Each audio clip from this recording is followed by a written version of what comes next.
ambulance and seek some help, because even though we're professional, we take care of this. This affects you.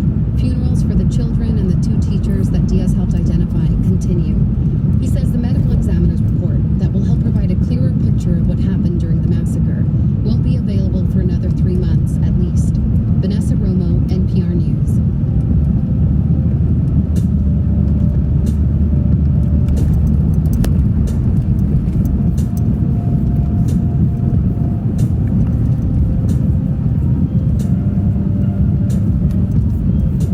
Officials opened a federal penitentiary in Thompson, Illinois. They claimed it would be safer than the facility it replaced. But new reporting by NPR and the Marshall Project reveals that the newest federal prison is also one of the deadliest. Violence between inmates, harsh tactics by guards, and untreated mental illness. Hear all the findings on today's Consider This podcast from NPR.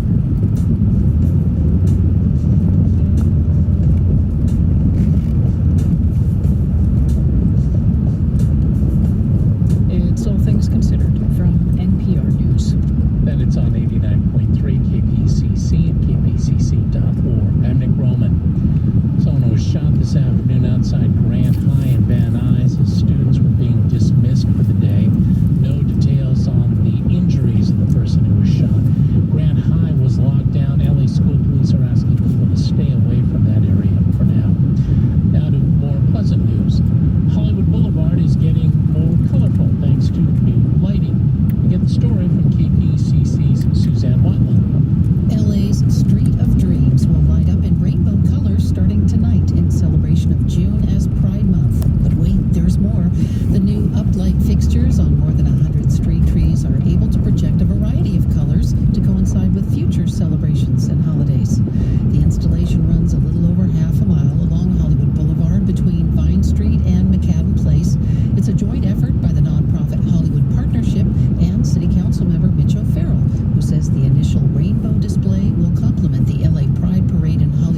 Wood says when he arrived a few days later, he was astonished by what he didn't see.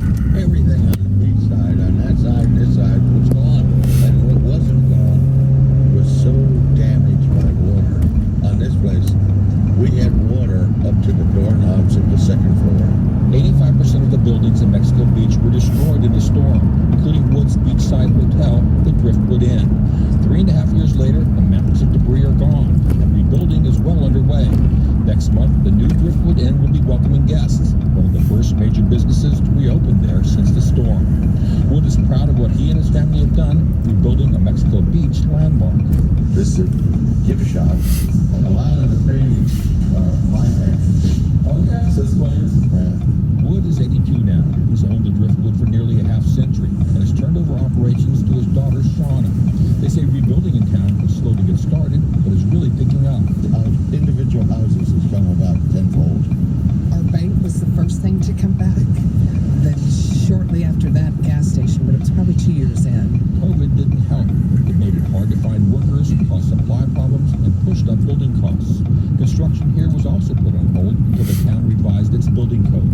The new Driftwood Inn sits 6 feet higher than the old one and is built to withstand a Category 4 hurricane. I asked Wood what would happen if there's another Hurricane Michael, a Category 5 storm. I don't know. We had to do things like put hurricane-proof windows in it. We had to put pilings down. So will it hold up? I think it would hold up, but it'll be a lot of damage. Mexico Beach has adopted one of the toughest building codes in Florida. Al Cathy, the longtime mayor, says that was controversial. But to qualify for $100 million in federal grants, Cathy says Mexico Beach now requires new construction to be able to withstand major hurricane-force winds. And we upped it to 140 mile an hour. We didn't go to the Miami-Dade code. That's, to my knowledge, the most stringent in the country. And we also have made some differences in elevation. And you can see just right through town. Town's taller. It should be. The hurricane and the high cost of rebuilding drove many older residents out of town. But realtor and longtime resident Kevin Krause says there are lots of newcomers. You know, it used to be called the Forgotten Coast. I don't think it's so forgotten anymore. There are 2 housing developments going up and a third one starting soon. Krause says the risk of living on the coast in an area